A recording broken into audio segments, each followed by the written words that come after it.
137년 전에 이 땅에 들어와서 교회 짓고 병원 짓고 학교 지어서 잠자는 민족을 깨웠습니다. 잠에서. 그리고 바로 독립운동에 앞장섰습니다. 교회 없는 독립운동은 불가능했습니다. 뿐 아니라 선교사들이 한국에 와서 한 가장 큰 일은 1904년도에 건국 대통령 이승만을 미국으로 데려와서 조지 워싱턴, 그리고 하버드에서 석사, 그리고 프리스턴에서 박사학위를 받고 하는 중에, 그 과정 중에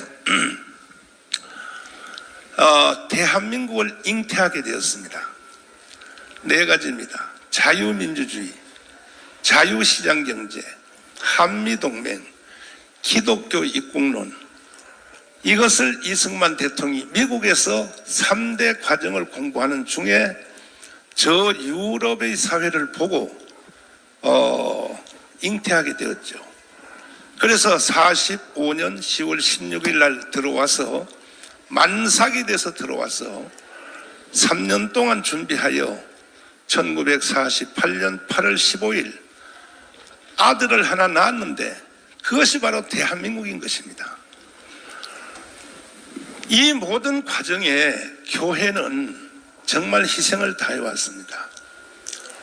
교회 없는 이승만은 없는 것입니다. 그리고 새마을운동, 새마을운동 지도자들의 82%가 교회 청년회장 출신입니다. 네팔에 있는, 물 좀 줘봐요. 네팔에 있는 교수님 한 분이 한국에 공부하러 왔다가, 네팔 사람입니다. 우리 교회 와서 간증을 하시는데, 대한민국이 새마을운동을 해서 이 거지 같은 나라가 옛날에 네팔보다 더 못 살았는데 이게 한국에 이렇게 10위권에 잘 산다는 거죠. 새마을운동이 뭐냐 하고 새마을연수원에 가서 공부를 해서 자기 나라 가서 새마을운동을 청년들 데리고 했더니 안 되더라는 것이죠. 그래서 청년들을 다시 모집해서 한국에 있는 새마을연수원에 집어넣고 자기가 통역하면서 3개월 교육을 시켜서 자기 나라 가서 새마을운동에 또 안 되더라는 거예요. 그러면 동남아도 안 되고 아프리카도 안 되는 새마을운동이 왜 한국에서만이 기록을 세웠느냐, 그 이유를 그 네팔 그분이 교수님이 하시는 말씀이, 한국은 교회가 135년 전에 들어와서 동네별로 공동체 원리를 교회가 가르쳐 놨다는 거예요. 이것은 회장, 부회장, 총무서기, 회계, 이건 교회가 가르친 문화입니다. 그러니까 강원도 산골짜기부터 저 전라도 신안 앞바다까지 교회만 들어가면 공동체를 운영하는 원리를 가르쳐 놨다는 거죠. 그래서 한국은 새마을운동이 가능했다 하는 논문이 있습니다. 논문이. 그 외에 민주화 마찬가지입니다. 김영삼, 김대중, 한국 교회가 안 지켰으면 그분들이 민주화할 수 있었나요? 그때는 한국 교회가 김영삼, 김대중 편에 섰습니다. 그때는. 그리고 현재 경제 세계 10위권의 나라가 될 때까지 한국 교회는 모든 희생을 다해왔습니다. 줄여서 말하면 교회 없는 대한민국은 없는 것입니다. 그럼에도 불구하고 지금 오늘날 대한민국이 왜 이렇게 시끄러운가? 이승만 대통령이 마지막 한 가지를 못하고 돌아가셨어요. 자유통일입니다. 자유통일. 1945년 8월 6일 날 히로시마 원자탄이 터졌죠. 그때 한반도는 두 가지 선택을 강요받았습니다. 김일성과 살래, 이승만과 살래인 것입니다. 그때 대한민국은 이승만을 선택했습니다. 북한은 김일성 선택했어요. 공부를 안 한 몇몇 분들은 말하기를 왜 이승만 하나뿐이냐, 여운형, 김규식, 김구, 또 조수왕 얼마든지 있는데 그건 공부 안 한 사람들이에요. 딱 둘 중에 하나입니다. 김일성이냐 이승만입니다. 다른 사람은 선택의 여지가 없는 것입니다. 북한은 김일성 선택했어요. 우리는 이승만 선택했습니다. 또 한 가지, 어떤 세상에 살고 싶어? 자유민주주의, 자유시장경제, 한미동맹, 기독교 이국론에 살래? 아니면 공산주의, 사회통제경제, 그 중국을 친구로 하는 조중동맹, 그리고 주사파 종교, 주사파는 세계 종교 사전에 등록되어 있는 정식 종교입니다. 주사파는. 어떤 세상에 살고 싶어? 그때 우리 대한민국은 5,000년의 역사 중에 가장 선택 한 번을 잘한 것입니다. 대한민국을 선택했습니다. 북한은 공산주의 선택했습니다. 똑같은 70년 살았습니다. 끝났습니다. 모든 경쟁과 모든 회담은 끝난 것입니다. 그래서 우리는 그 선택의 결과로 세계 10위권의 자랑스러운 대한민국이 되어 있습니다. 그런데 오늘 지금 이 마당에 문재인을 비롯해서 이 국민들을 속여먹는 사기꾼 정치인들이 대한민국을 해체하고 북한으로 가자. 다시 말해서 지금 종전협정, 평화협정, 주한미군 철수, 그리고 연방제 통일로 가서 전쟁 없이 통일하자. 이것은 사기입니다. 사기. 이 이론에 속아 넘어가는 사람들이 국민의 절반입니다. 바로 이재명 대통령 후보가 제1정책이 뭐냐? 주한미군 철수입니다. 그런데 언론인 여러분들까지도 책임이 있는 거예요. 지난번에 대통령 선거할 때 이재명의 제1정책 숨겨놓은 것도 아닙니다. 이재명이 쓴 대한민국을 혁명하라는 책을 보십시오. 자서전을. 그 사람은요, 자나 깨나 거의 종교적 신념으로 입혀진 것이 뭐냐? 주한미군 철수입니다. 외국 군대가 대한민국에 존재하는 것은 온당치 않다 이거예요. 그런데 기자 여러분들이 그걸 보도한 적이 있어요? 그러니까 대통령 선거죠. 무효입니다. 무효. 사기를 가지고 대통령 선거를 하면 뭐 하겠습니까? 이 부분에 대해서는 내가 도움이 좀 필요합니다. 이충근 박사님. 예. 왜 종전협정, 평화협정, 주한미군 철수, 이것은 왜 사기인가? 한국이, 나는 자칭 생각하기를 이충근 박사님은 국제정치학의 1인자라고 나는 생각합니다. 잠깐 한번 설명해 주세요. 네. 네. 그 평화협정이라는 것이 국가들 사이에서 많이 맺어졌습니다. 한번 역사를 보겠는데 1860년대에 그 프랑스에 살았던 그 소설가가 역사에 대해서 아주 그 심취한 사람이 기원전 1500년부터 자기 살았던 때까지 한 3000년 동안 평화협정을 다 찾아냈습니다. 역사에서 8000개가 넘었습니다. 그 프랑스 소설가의 결론은 평화협정이 평화를 유지하는데 평균 2년 걸렸다고 합니다. 그리고 전부 전쟁으로 귀결이 됐습니다. 그리고 지금도 이제 예일대학 교수하시는 브루스 러셀 교수가 국제정치를 쭉 연구하다 보니까 평화협정 또는 불가침 조약을 맺은 나라들 사이에서 전쟁 발발할 가능성이 그렇지 않은 나라들보다 훨씬 높다라고 되어 있습니다. 지금 대한민국은 확실한 안전장치가 한미동맹 주한미군입니다. 한미동맹 주한미군을 나가라고 하면 국민들이 말을 안 들을 테니까 그것을 꼼수로 북한이 평화협정을 맺자, 종전선언을 하자라고 얘기하는 겁니다. 종전선언을 했고 평화협정을 맺는데 주한미군이 여기 있을 수 있습니까? 평화협정을 하고. 그 주한미군을 내보내겠다는 얘기입니다. 그리고 결정적인 증거는 김일성이가 1972년에 처음으로 남북한 대화를 했습니다. 한국전쟁 끝나고 거의 20년 만에 처음으로 대화를 했는데, 대화를 하고 북한으로 올라온 자기 부하들한테 뭐라고 얘기했냐면은 그 사람들이 한국 와가지고 서로 이제 평화 분위기에 취했습니다. 우리에서 오는 통일도 모르고 같이 울기도 하고. 그랬더니만은 자기 부하들한테 뭐라고 교시를 내리냐면은 남조선을 점령하고 한국을 해방할 때까지 진정한 평화는 오지 않는다고 얘기했습니다.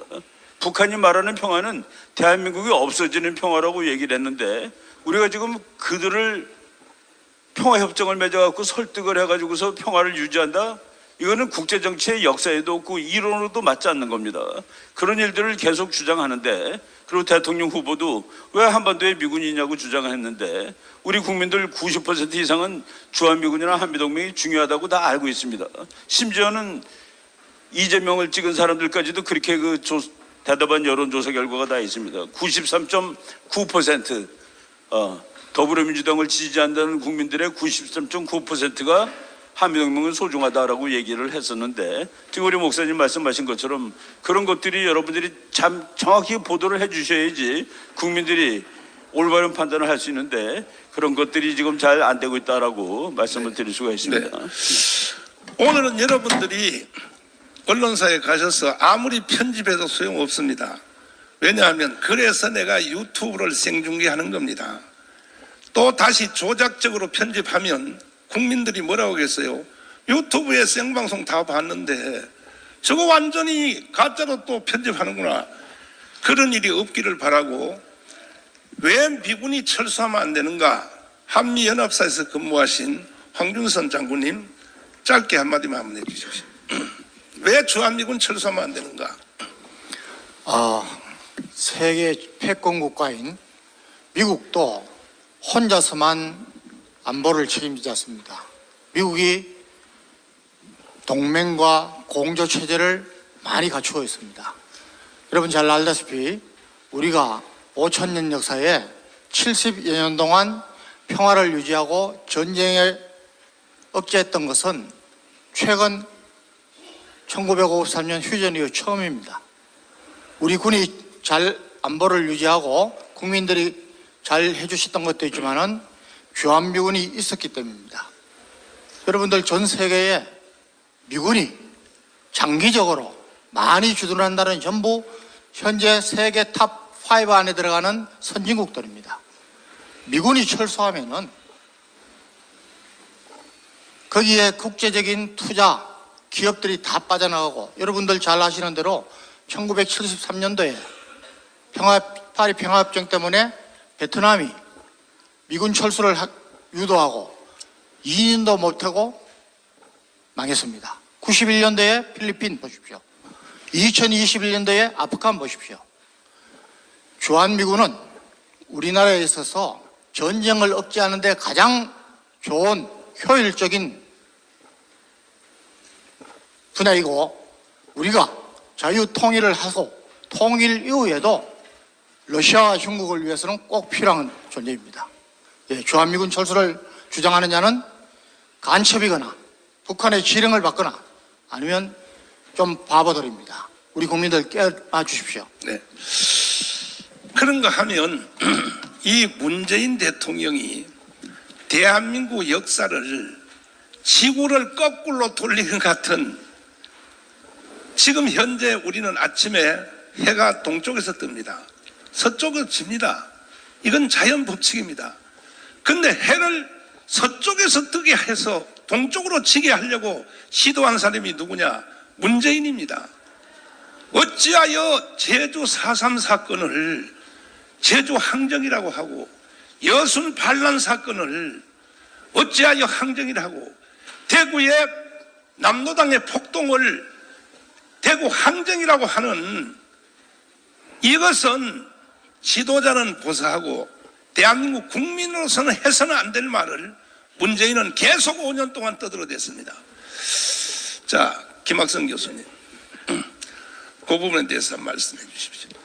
제주 4.3에 대해서는 지금 대한민국의 개념 자체가 혼미한 상태입니다. 제주 4.3의 본질은요, 남로당들이 일으키는 반란입니다. 그런데 문재인이나 이재명이는 민주화 운동이라고 호도하고 있는데 전혀 가당치 않은 것입니다. 2001년도 헌법재판소 판례도 제주 4.3의 문제는 남로당 반란이라고 9사람 전원이 일치된 의견을 보인 바 있습니다. 여러분, 민주화 운동이라면 4월 3일 새벽 4시를 기해서 제주도 내에 있는 24개의 경찰관서를 그들이 급습합니다. 그래서 경찰관을 죽이고 아내와 가족들을 죽입니다. 그게 민주화 운동입니까? 당시 선거 관리를 하려고 했던 선관위 공무원을 죽이고 있는 것입니다. 그걸 민주화 운동이라고 호도에서는 결코 안 될 것이다 이 뜻입니다. 또 하나, 당시에 제주 4.3 폭동을 주도한 김달삼이는 당시 제주도민이 유권자가 8만여 명이었었는데 5만여 표의 표를 가지고 몰래 북한의 해주 지하 선거에 참여합니다. 이 인간이 참여해서 북한 최고인민회의의 대의원으로 당선되는 그러한 일을 자행한 인간이 바로 김달삼인데, 김달삼은 지금 북한의 묘역에 묻혀 있고 그 묘비에는 남조선 혁명가라고 해서 그를 칭송하는 것이 북한의 입장인 것인데, 그것을 민주화 운동이라고 떠드는 역사를 왜곡하는, 방금 말씀하신 목사님 말씀대로 지구의 태양을 서에서 떠서 동쪽으로 지게 하려고 하는 그러한 만행을 지금 하고 있는 것인데, 수많은 언론들이 그 내용을 잘 모르고 있고 젊은 학생들도, 젊은이들도 정확히 모르고 있는 것인데, 여러분 분명히 공부를 해서 4.3에 대해서 분명하게 얘기를 해야 될 것이다 이 뜻입니다. 하나만 더 얘기하면, 제가 가장 가슴 아픈 일은 민주당이 그러한 일을 주도했다고 하는 것은, 그렇다 치더라도 국민의힘이 지난번 제주 4.3 특별법에서 국민의힘 정당, 그 당시는 103명이었는데 73명의 국회의원이 그와 같은 문재인의 특별법 추진에 73명이 찬성했습니다. 지금의 당대표 김기현이가 원내대표였을 때 찬성했고, 지금의 홍준표는 당시 25명이 기권했는데 기권한 사람 중에 하나입니다. 국민의힘에서는 5명밖에 반대를 못했다는 사실을 여러분이 분명히 아셔야 되는 것이에요. 이어서 그들은 또 어떤 일을 했습니까? 지금의 여순 사건은요, 남로당의 반란 사건이 아니라 여순은 대한민국 군인들이 일으킨 반란인 것입니다. 군인 반란인 것이에요. 그 여순 특별법을 만들 때에도 지금의 당대표인 김기현이가 당시 원내대표였었는데 대승적 차원에서 우리가 거기에 동의를 할 것이다. 그래서 국민의힘마저도 제주 4.3을 갖다가 민주항쟁으로 보려고 하는 그런 일에 동조한 것이고, 여순특별법에 대해서도 동조함으로 인해가지고 대한민국의 역사가 무너지고 있는 것이고 정체성을 훼손하고 있는 것이다. 그와 같은 행동은 누가 해야 옳은 것이냐?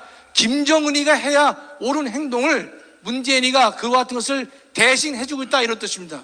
따라서 문재인은 대한민국의 정체성을 부정한 인간인 것이고 대한민국의 계속성을 유지해야 되는 대통령의 책임을 망각한 인물이다, 이렇게 말씀드리겠습니다. 네.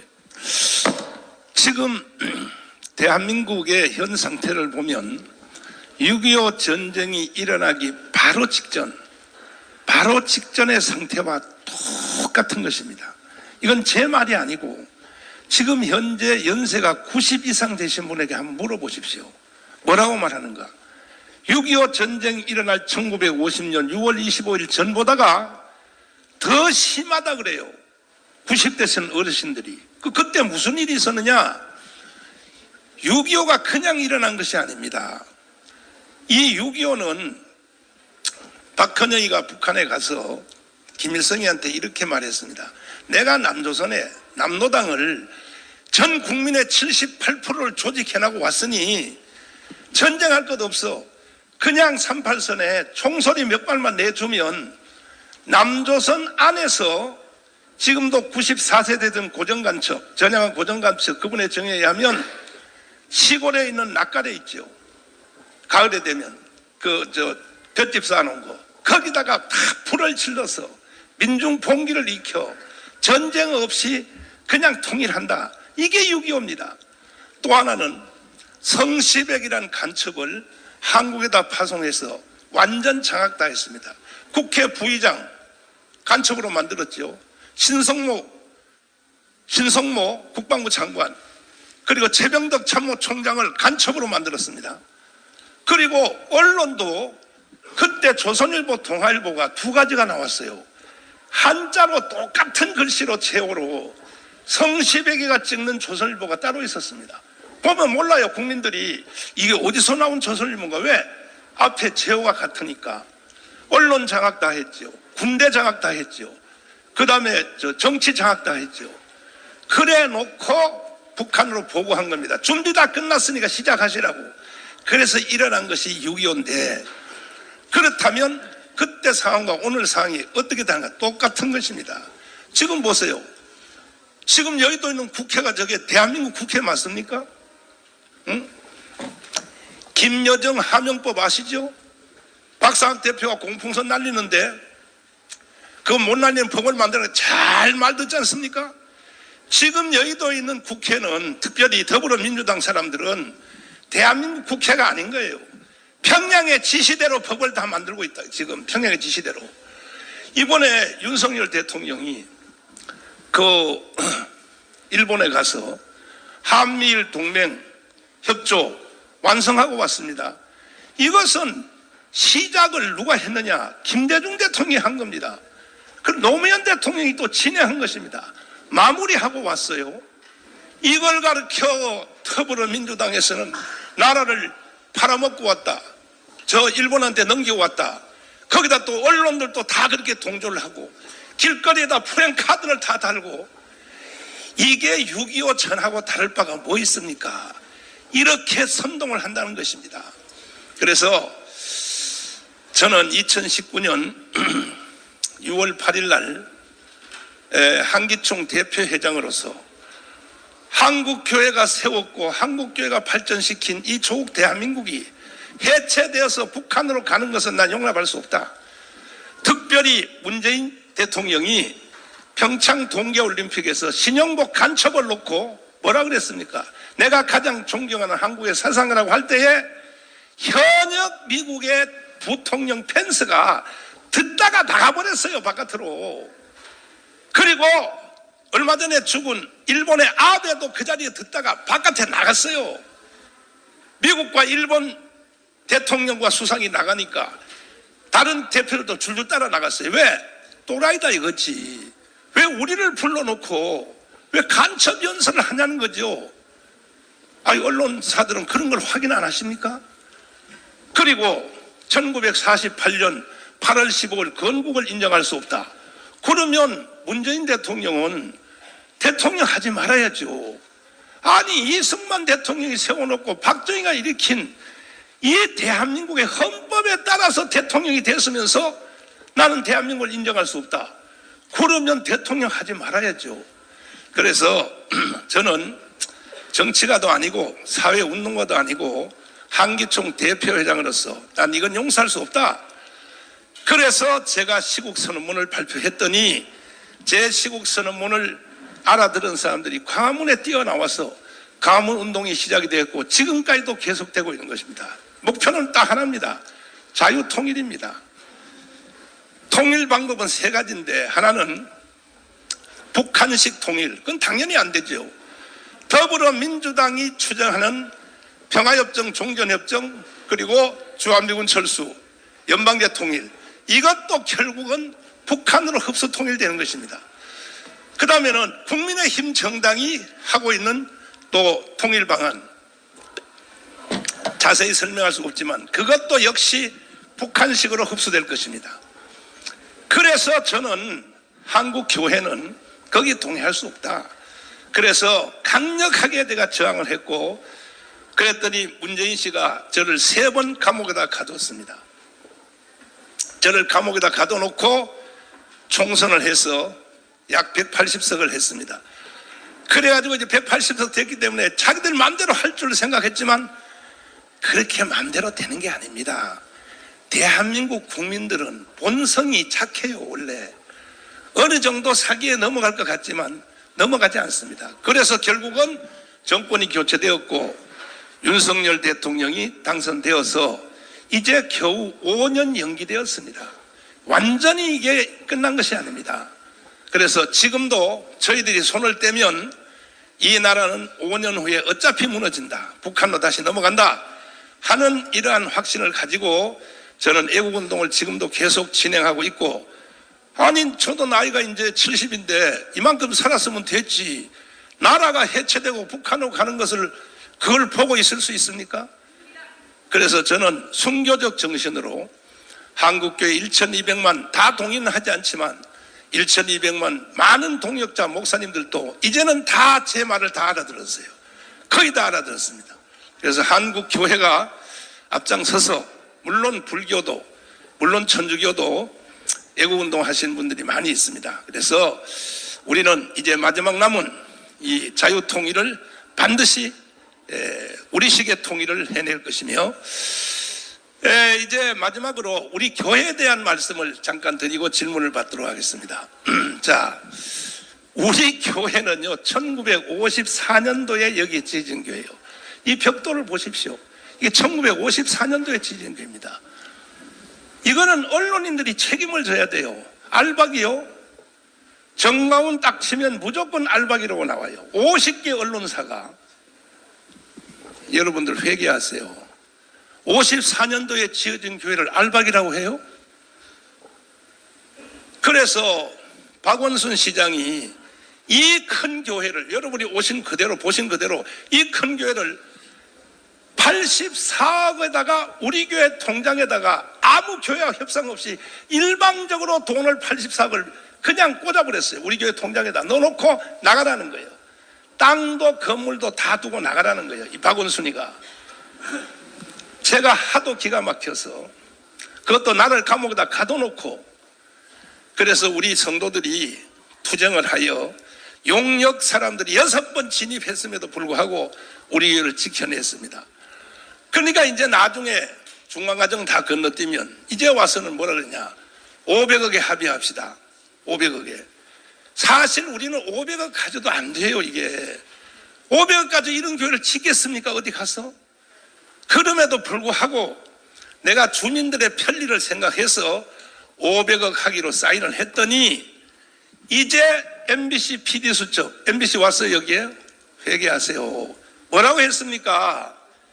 정강훈 목사가 주민들을 압박하여 돈 500억을 착취했다고. 그래서 제가 중지, 나 안 해 이거. 내가 왜 당신들을 위해서 500억에 합의를 해주고도 나는 착취범으로 돼야 되느냐. 이게 전부 언론사가 이게 몰고 간 거예요. JTBC 왔어요? JTBC 회개하세요. 사과하시라고, 사과. 그래서 나는 지금 안 나간다. 왜? 서울시 조례안에 보면, 조례안 띄울 수 있어요? 조례안에 보면은 종교부지는 존치가 제일 원칙입니다. 대통령도 못 바꿔요. 이것은 그 누구도 바꿀 수 없습니다. 존치가 제일 원칙입니다. 만약에 재개발 쪽에서 교회가 필요하면 교회가 원하는 자리, 교회가 원하는 평수, 그리고 3년 동안 교회가 지어야 될 대치시설을 이 주민총회에서 다 해주기로 돼 있어요. 이건 누구도 바꿀 수 없습니다. 그래서 저희들이 그럼에도 불구하고 나도 인간인데 동네 주민들한테 편리를 봐드리기 위해서 사실 500억을 손에 봐가면서 500억으로 합의를 해서 진행하려고 우리 교회가 이사를 가야 되니까. 여기 얼마나 큰 교회입니까? 이게 사무실 있죠, 여기 교육관 있죠. 그래서 앞에 빌딩을 2개 샀어요. 64평짜리 빌딩을 하나 샀습니다. 샀더니 지금 여기 언론사 50개 언론사가 정강훈이가 다시 제2의 알박이를 하려고 빌딩 2개를 샀다. 기자들 다 썼죠. 그렇게. 여러분, 그렇게 알박이란 용어도 모르십니까? 그래서 이 모든 피해는 주민들이 가장 피해를 많이 보게 되는 거예요. 나 안 갑니다. 이제 우리 교회 이사 안 해요. 난 이 상태에서 여기서 우리가 새로 지어서 하지 우리는 안 합니다. 이 모든 책임은 언론사가 책임을 져야 되는 거죠. 자, 이제 여기까지 제가 말씀을 드렸고 이제 개별적인 질문이 있으시면 질문을 통하여 제가 소상히 설명을 해드리도록 하겠습니다. 자, 질문은 여러분들 뭐 기자단이 합의해서 온 거 아닌 것 같은데 질문은 뭐 오신 분 다 받을 수는 없고 네. 궁금하신 기자분들은 거수를 하시고 소속을 밝히시고 질문해 마이크 주시면 갖다 드려요. 답변해 드리겠습니다. 마이크. 네, TV조선 최민식입니다. 네. 최근에 황교안 전 대표가 네. 그 공천을 해달 수십 명을 네. 부탁을 했다고 네. 폭로를 했는데 네. 여기에 대한 입장이 좀 궁금하고요. 그리고 홍준표 대구시장이 네.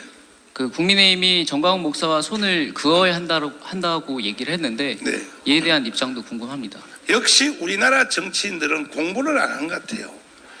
지금 근대 역사에서 가장 표본의 민주주의를 미국이 하고 있지 않습니까? 미국은요, 상원의원, 하원의원, 민주당, 공화당의 담임 목사를 가지고 있어요. 담임 목사. 4년 전에 트럼프 대통령이 대통령 출정식 하는 거 보셨습니까? 영상으로. 그게 무슨 대통령 출정식입니까? 교회로 말하면 부흥회예요. 부흥회. 당원들이 전부 다 에이멘 에이멘 에이멘으로 화답하고 있습니다. 왜? 목사님이 설교했기 때문에. 이것이 바로 미국의 민주주의인데 한국에 있는 이 정치인들은 공부를 안 하고 우물 안에 개구리가 되어가지고 김밥이 옆구리 터진 것 같은 이런 질문을 한다 이거요. 그러면 정강훈 너는 정치를 하겠냐? 난 정치 안 합니다. 정치 안 하고 정치인들은요 권력을 가지기 때문에 반드시 종교인의 감시가 필요해요. 종교인의 감시 없으면 그 사람들이 자기 통제가 불가능하다고요. 그러면 지금 현재 홍준표 또 시장님, 황교안 전 대표님 하시는 말씀 보세요. 저게 통제되는 말입니까 저게? 그래서 정강훈 목사의 통제를 받아야 되는 거예요. 미국처럼 종교인의 통제를 받아야 되는 거예요. 아니면요 자기가 하는 말도 몰라요. 아까 하신 결정적인 말씀 대답해 드리겠습니다. 제가 그때에 4.15 총선할 때에 자 보십시오. 나는 그때 감옥에 있었어요. 감옥에 있는 사람이 의석을 몇 석을 달라고 하는 방법도 없어요. 방법도. 내가 황교안 대표님에게 물어보겠습니다. 내가 의석을 그것도 내가 영상을 보니까 뭐 몇 석을 달라는 것도 아니고 아예 불가능할 만큼 뭐 수십 석을 달라고 했다. 그거 증거를 내놓으세요. 내가 그렇게 요구했다는 증거를. 일단 나는 그때 감옥에 있었어요. 감옥에. 황교안 대표한테 연세가 좀 드시니까 치매가 오는 것 같아. 상식적으로 내가 감옥에 있었는데 뭘 요구를 해요. 여기서 설령 하나 조금 참고되는 것은 뭐냐. 내가 감옥에 있는 사이에 이 당에서 활동했던 사람들이 뭐 황교안한테 가서 그런 무리한 요구를 했는지 그건 난 모르겠어요. 그러나 나는 그렇게 요구한 적이 없어요. 제가 황교안 대표님하고 2년을 같이 살았는데 대표 시절에 또 그 전후에 제가 그 황교안 대표님과 거의 뭐 많이 만났습니다. 만나서 헤어질 때는 내가 한 가지를 말씀드렸습니다. 뭐냐? 저는 개인적으로 만나면 장로님이라고 불렀어요. 장로님 마음대로 다 하시되 모든 걸 다 하시되 공천위원장을 임명할 때는 3일 전에 저하고 좀 상의를 해주면 좋겠습니다. 이거 하나 약속 좀 해주십시오. 그랬더니 그게 뭐가 그렇게 중요합니까? 그때 나는 황교안 대표가 정치 모르는 사람이라는 것을 알았습니다. 공천위원장이 뭐 그렇게 중요하냐 그래요. 공천위원장을 임명하면 그날부터 당대표 아닙니다. 장로님은 그날부터 당대표 아닌 겁니다. 그랬더니 당헌 당규를 개정했기 때문에 이제는 안 그렇다는 거예요. 아니 한국은 정치 문화가 있기 때문에 공천위원장 딱 임명하면 그걸로 당대표는 끝나는 거예요. 어쨌든 저하고 약속하자고요. 그러면 그렇게 상의하겠습니다 해놓고 어느 날 집에서 내가 YTN 뉴스를 보는데 공천위원장 김영호로 딱 나오는 거야. 그때 황교안 대표는 그 앞에 과정을 뭘 겪었냐. 나는 공천위원장 내가 임명하지 않겠다. 여론조사를 해서 1등 나오는 사람을 하겠다 해서 여론조사를 했더니 누가 나왔습니까? 김문수가 1등 했습니다. 김문수. 그래서 김문수를 그럼 임명해야 될 거 아닙니까? 그런데 김문수를 임명 안 하고 그 김영호로 임명하기 위해서 거기 있는 당직자 최고위원들 여러 명 6, 7명들이 다 반대하는데도 혼자서 회의하다가 안 되면 오늘 회의 여기까지 하겠습니다. 결국은 조작하여 김영호로 바꾼 것이 황교안 대표님 한 사람의 실수로면 괜찮은데 대한민국이 오늘날 이 모양 이 꼴이 된 것입니다. 이런 실수를 해놓고도 지금 와서 무슨 뭐 공천을 뭐 정강훈 목사가 무리하게 요구했다 그런 헛소리 한다면은 가져오세요. 증거를 가져오세요. 뭐 내가 녹음한 거나 전화한 것을 입력한 것이나 아니면 뭐 문서가 있든지 정강훈 목사가 공천을 요구했다는 증거를 가져오시라고요. 정말 나는 정치인들요. 정치인들 보니까요. 이 기자 여러분 앞으로 정치는 절대 하지 마십시오. 자, 그 다음에 이 홍준표 대표님도 그분도 30년 정치하면서 수고를 많이 하셨죠. 그야 수고에 대해서 누가 뭐 그걸 인정 안 할 사람이 어디 있습니까? 그러나 왜 같은 당을 싸우냐 이 말이야. 내 말은 김재원 의원님이 그래 우리 교회 와서 그래 조금 실언을 했다고 칩시다. 그러면 같은 당에 설 사람은 품어야지요. 상대방 당에서 공격을 하면 몰라도 같은 당에서 왜 싸우고 그러냐 말이에요. 이래가지고 200석 하겠습니까? 에? 우리의 목표는, 한국교회의 목표는 다음 돌아오는 총선에서 200석을 서포트하는 것이 한국교회의 목표입니다. 그래서 전 정치인들은 각성해 주시기를 바라고, 또 야당에 대해서 말씀 하나 드리면, 야당도 주사파 정치만 때려치우십시오. 어떻게 하여 특별히 이재명 계열에 있는 사람들, 저는 거의 간첩 수준에 갔다고 봅니다. 그분들하고만 결렬해서 정상적인 민주당, 이낙연, 그 다음에 정세균, 현재 국회의장 되신 김진표, 정상적인 야당으로 가야죠. 이렇게 간다면 우리는 야당도 여당도 한국교회는 지원을 할 것입니다. 네. 자, 우리 티버저슨 기자님 충분히 질문에 답변이 됐으리라고 봅니다. 자, 다음 시간 관계상 한두 번만 더 질문을 받고. 아니요, 계속해요. 계속 할까요? 자, 다음은 네, SBS 박찬범이라고 합니다. 두 가지 질문 드리겠습니다. 저 황교안 전 대표가 네. 그 공천 때 50억 받았다는 발언을 가지고 이제 목사님을 고소를 했는데 네. 그 50억 받았다라는 주장에 대해서는 지금도 변함 없으신지 궁금하고요. 제가 그 50억 받았다고 하는 것은 제가 확인한 건 아니지만 제가 제보를 받은 거예요. 제보를 받았는데 어제도 주일날 저한테 와서 또 제보를 했어요. 황교안 대표님이 그분은 50억이란 말은 안 했어요. 당 대표 하면서 김문수를 김형호로 바꾸는 과정 속에서 금품이 오갔다 하는 제보를 받아서 저는 종교인으로서 국가를 위해서 제가 3번 감옥을 갔다 온 사람으로서 나는 대한민국이 절대로 난 북한으로 흡수 통일되어서는 안 되기 때문에 나는 이것을 그 연설 중에 제가 말을 했던 것입니다. 그래서 저도 할 수 없이 황교안 대표님이 나는 스스로 뭐 고소를 취할 줄 기다렸는데 뭐 정가운 목사가 뭐 점점 더 해서 절대 무릎 꿇고 와서 해도 취소 안 하겠다 해서 저도 고발했습니다. 어제 저 구조화 변호사가 비용을 했는데 첫째는 뭐냐, 왜 김문수를 왜 김영호로 바꾸는 과정에 대해서 당신이 범죄한, 이건 범죄입니다. 범죄. 당대표로서 거기에 대해서 고소했고, 두 번째, 언론들하고 기자회견 하면서 정강훈 목사는 입만 열면 거짓말만 하고 돌아다닌다.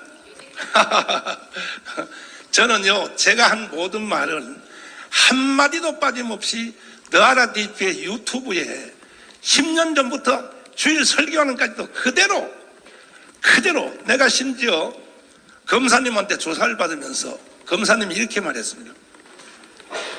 목사님은 왜 실수한 내용을 감추지 않습니까? 그래요. 저 안 감춰요. 지금도 여러분들이 확인하려면 가문에서 연설한 모든 내용들 그대로 다 입력되어 있습니다. 당당합니다. 저는. 그러므로 거기에 대해서 나도 이제 맞고소를 했고, 또 어제 그저께 라디오의 방송에 나가서 정강훈 목사가 공천을 뭐 무리하게 요구했다. 그것까지도 저도 황교안을 맞고소했습니다. 한번 법정에서 한번 붙어보자고요.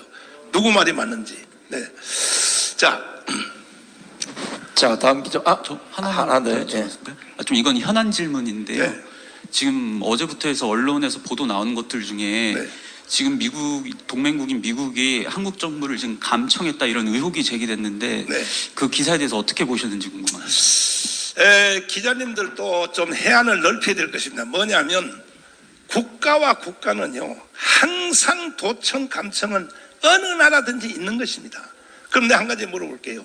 우리나라 국정원은 미국 거 도청 안 한다고 생각하십니까? 이거는 국가의 상식입니다. 상식. 예, 그렇게 아시면 됩니다. 예. 네, 자 다음 분 질문 받겠습니다. 자, 손 드시고 하시고. 너무 설명을 잘하셔가지고 질문하실 기자가 없네.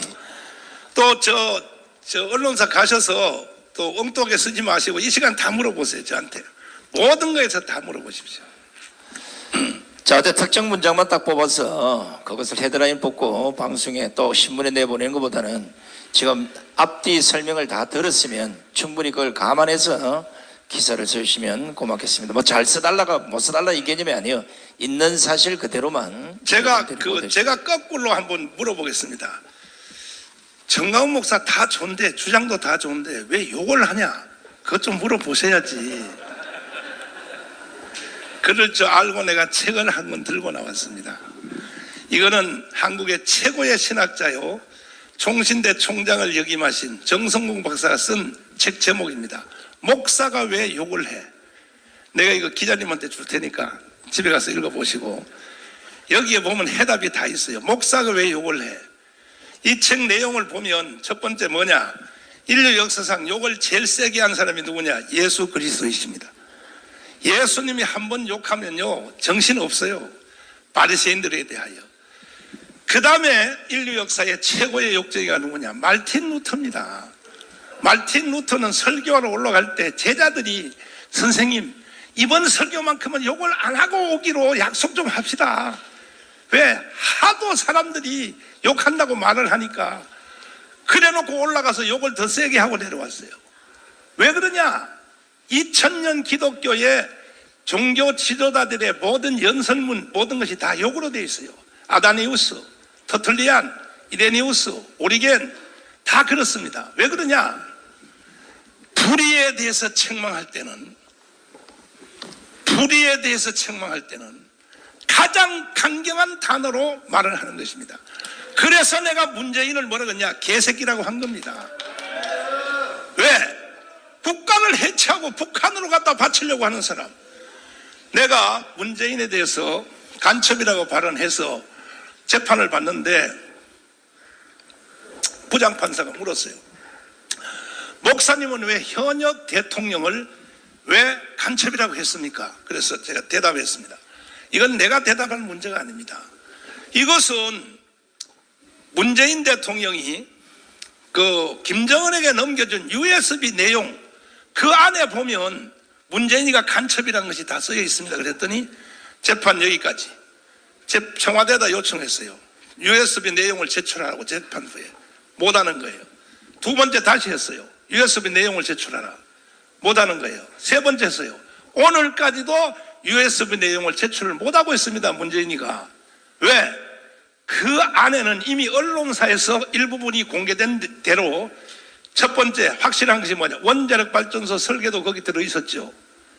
이거는 이적행위, 여적행위를 넘어서 국가 반역인 것입니다. 그뿐 아니라 방위사업 지금 현재 잘 돌아가고 있는 우리가 폴란드에서 50조를 수출한 K9 자주포 방위산업 설계도가 그 안에 있었는지 없었는지 공개하라는 거야. 북한에 넘겼는지 안 넘겼는지. 그 다음에 더 중요한 것은 황교선 장로님, 저 미군에서 그 작전 계획하는 거 5780인가 뭐예요 그게? 예? 작전 계획 5057. 미군과 한국군이 연합하여 작전하는 작전 계획표 5057 계획표가 그 안에 USB 내용 안에 있는지 없는지를 확인 한번 해보자는 거예요. 그랬더니 민정수석에서 조국 민정수석에서 제가 감옥에서 76개 혐의를 완전히 무죄를 받고 제가 나왔습니다. 그랬더니 종로경찰서에서 나를 수사했던 분이 내가 감옥에서 나오니까 무죄 받고 나오니까 전화가 왔어요. 목사님 죄송합니다. 우리가 하고 싶어 한 것이 아니라 아침 저녁으로 청와대 민정수석에서 정강훈 구속하라고 하도 압력이 내려와서 내가 양심의 가책을 느끼면서도 한 번은 말을 했대요. 어떻게 현직 한기총 대표장을 구속합니까? 그랬더니 하라면 하지 말이 많냐고. 그래서 그렇게 했으니 목사님 저를 용서해 주세요 그러더라고요. 근데 용서했어요. 그와 같이 청와대 민정수석에서 정광훈 구속시키라고, 이건 불법 중에 불법이죠. 이런 행동을 한 것입니다, 이 문재인이가. 그래서 그 USB 내용 안에 보면, 그 안에 보면요, 아마 대한민국이 바로 뒤집어질 여적죄, 이적죄, 지금 고영일 변호사님이 문재인의 여적죄, 그다음에 이적죄 혐의를 고발을 했는데 수사를 안 해요. 수사. 윤석열 대통령님 괜히 그 말이죠. 이재명 뭐 구속시키는 척하고 그렇게 개지쇼하지 마시고 바로 문재인부터 구속시키라고요. 바로 국가 반역죄로 구속해야 됩니다. 그거 안 하고는 절대로 지지율 안 올라갑니다. 한편으로 보는 겁니다. 윤석열 대통령까지도. 나라가 지금 이 모양 됐는데 말이야. 국가가 존재가 하느냐 못하는 상태인데. 그래서 저는 욕을 세게 했고, 그러나 내가 이제 정상적인 정치인, 다시 말씀하자, 헌법을 존중하고 대한민국의 건국 정신을 존중하는 사람한테는 절대로 난 욕 안 합니다. 절대로. 욕을 할 때 해야죠. 욕은요 누구에게 하느냐? 국가 반역, 국가를 부인하고 대한민국을 해체시키는 데 가담하는 사람들은 앞으로도 저는 저한테 죽습니다. 나한테. 저는 용서할 수가 없습니다. 네. 또 다른 질문. 자, 또 질문하실 분? 질문하실 분 없습니까? 설명을 확실히 했기 때문에 아마 질문이 없는 걸로 보고. 지금 여기요, 네, 한두 사람만 소개할 텐데, 예. 지금 제가 하는 말이 그냥 막 떠드는 게 아닙니다. 지금 여기에 총신대에서 일생 강의하시고 작년에 은퇴하신 우리 박사님 여기 잠깐 모셨습니다. 우리 박사님 말씀 들어보세요. 제가 설교하거나 연설하는 것이 기독교 2000년 역사에 처음이라는 거, 처음. 자, 직접 한번 들어봐 주시죠. 예. 오늘 이렇게 기자 여러분 함께하게 돼서 너무나 반갑습니다. 드리고 싶은 얘기는 언론은 직필입니다. 여러분들이 처음에 언론사에 입사해서 지금까지 오는 동안에 바른 길 하나로 가겠다라고 해서 여기까지 오신 줄로 믿습니다. 그 언론 직필을 믿고 제가 말씀을 드립니다. 저는 본래 전 목사님 누군지도 몰랐습니다. 또 지금도 마찬가지지만 저하고 스타일이 정반대입니다. 그러나 제가 3년 전에 한 선배 교수님의 안내를 받고 전 목사님을 소개받고 그 후에 지금까지 목사님을 직원에서 도우며 함께 협력하고 있습니다. 드리고 싶은 얘기는 한 4가지가 되겠습니다. 첫째로 전 목사님은 여러분들 보시겠지만 연설이든 설교든 세미나든 원고 하나 없습니다. 3시간, 4시간을 할 때가 있습니다. 이 사역을 50년 동안 했습니다. 줄여주세요. 간단하게. 지금까지 이런 분은 없습니다. 두 번째로 이분의 사역은 전적인 헌신입니다. 돈 받고 하신 적 없습니다. 누구 하나 이걸 앞에 나서서 하신 분이 없습니다. 세 번째로 이분이 가르치는 성경의 내용은 제가 영국에서 10년 동안 박사학위 하면서 공부를 했는데 2000년 역사에 이런 탁월한 영감 있는 도전적인 실천적인 메시지는 없습니다. 마지막 4번째입니다. 이 복음을 애국운동과 관련해서 자유통일과 연결지어서 하신 분은 세계 역사에 없습니다. 지금 저의 동력자 되시는 저보다가 더 고난을 세게 당하고 있는 장학일 목사님 잠깐 한번 모시겠습니다. 장학일 목사님은 저보다가 고난을 더 세게 당하고 있어요. 저는 자유마을을 맡고 있는데 우리 조례법에 의해서 보면 이 동네에 다양한 주민들이라고 하는 그 조례법이 있습니다. 그 다양한 주민이라고 하는 것은 첫째가 그 지역에 살고 있는 그 주민들, 두 번째는 그 지역의 대표들과 그리고 회사의 사원들과 그 근로자들. 그러니까 그